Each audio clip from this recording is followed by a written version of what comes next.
Selamat datang di channel Sumber Belajar, media belajar masa kini. Mari kita belajar materi kelas 5, tema 1, subtema 2, pembelajaran kedua, tentang organ gerak manusia. Namun sebelumnya, silakan klik tombol subscribe dan nyalakan loncengnya agar kalian tidak ketinggalan video-video terbaru dari kami. Mari kita simak video pembelajaran dari kami. Sobat Sumber Belajar, amatilah gambar di atas, kemudian jawablah pertanyaan-pertanyaan berikut. Nomor 1, kegiatan yang nampak pada gambar di atas adalah anak-anak yang sedang bermain sepak bola. Yang nomor 2, kegiatan di atas termasuk permainan yang menggunakan bola yang ditendang menggunakan kaki. Tempat yang aman untuk melakukan kegiatan tersebut adalah di lapangan sepak bola.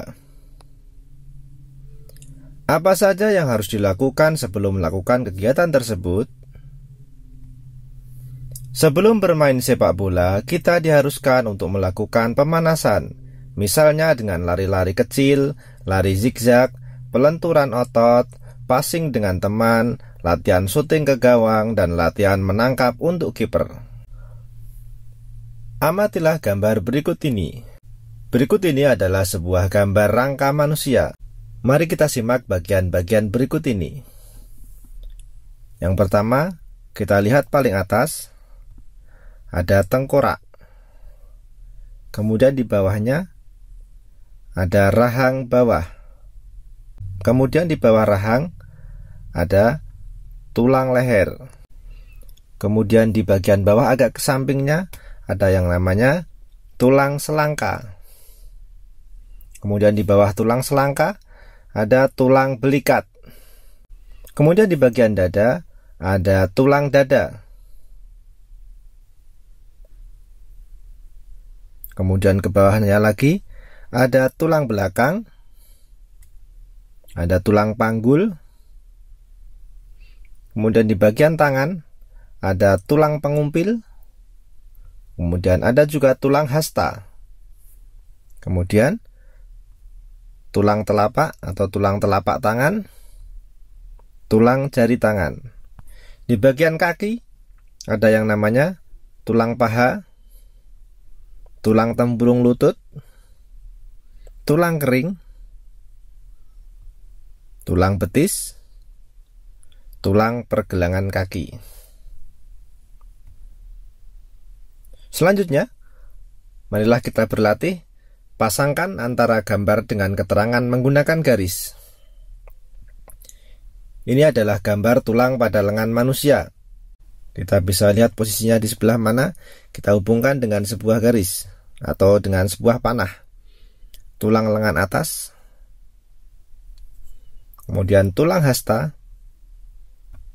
tulang pengumpil, tulang pergelangan tangan, tulang telapak tangan. Selanjutnya, tulang pada kaki manusia, tulang paha, tulang kering, tulang betis, tulang tempurung lutut, tulang pergelangan kaki, tulang telapak kaki, tulang jari kaki. Ini adalah bagian-bagian tulang pada kaki manusia. Selanjutnya, marilah kita diskusikan dengan teman. Kemudian isilah tabel berikut ini. Nama tulang lengan dan fungsinya. Yang pertama, tulang hasta. Fungsinya adalah untuk membentuk struktur lengan bawah, membantu rotasi pergelangan tangan, dan tempat melekatnya otot. Kemudian tulang lengan atas, fungsinya sebagai tulang anggota gerak atas, menjadi tempat melekatnya 13 otot dan ligamen yang menggerakkan tangan dan sikut, penopang kekuatan lengan. Kemudian tulang pengumpil, fungsinya adalah menjadi penyusun kerangka lengan bawah sebagai bagian dari kerangka alat gerak atas manusia, sebagai tempat melekatnya otot-otot lengan, mengendalikan pergerakan siku dan lengan. Kemudian, tulang pergelangan tangan, fungsinya adalah penghubung tulang lengan bawah dengan tulang jari, membantu pergerakan pergelangan tangan, membantu pergerakan jalan, melekatnya jaringan-jaringan tubuh pada tangan. Kemudian untuk tulang telapak tangan, fungsinya adalah memungkinkan pergelangan tangan bergerak dan berputar secara vertikal. Selanjutnya pada tulang paha, fungsinya sebagai tulang terkuat untuk menopang badan, berperan penting sebagai alat gerak badan bagian bawah, sebagai penghubung tubuh bagian.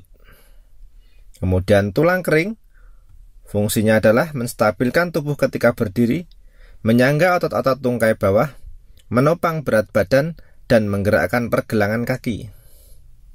Tulang betis, fungsinya pelindung kaki, menstabilkan kaki bagian bawah, menopang berat badan.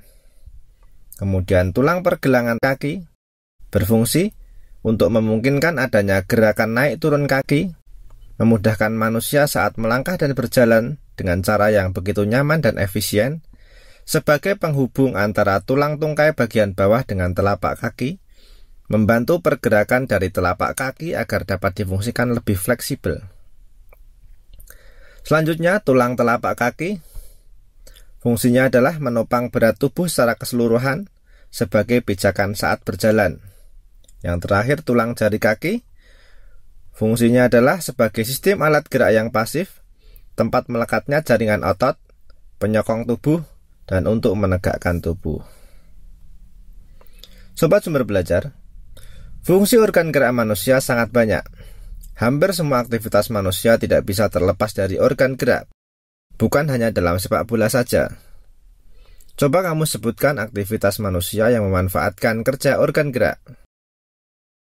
Antara lain, berjalan, berlari, menari, berenang, dan melompat. Selanjutnya, marilah kita simak bacaan berikut ini. Penyandang cacat yang sukses. Sidik lahir dengan kondisi yang memprihatinkan. Dia tak memiliki kedua kaki mulai dari pangkal paha.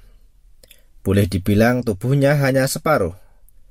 Sebelum menggunakan kursi roda, dia mengayunkan dua tangan guna menyeret tubuhnya untuk berjalan. Meski tubuhnya tak sempurna, sejak kecil Sidik tidak pernah mau merepotkan orang lain. Ia selalu berusaha melakukan semua aktivitasnya sendiri. Dia juga tidak mau dipapah atau digendong.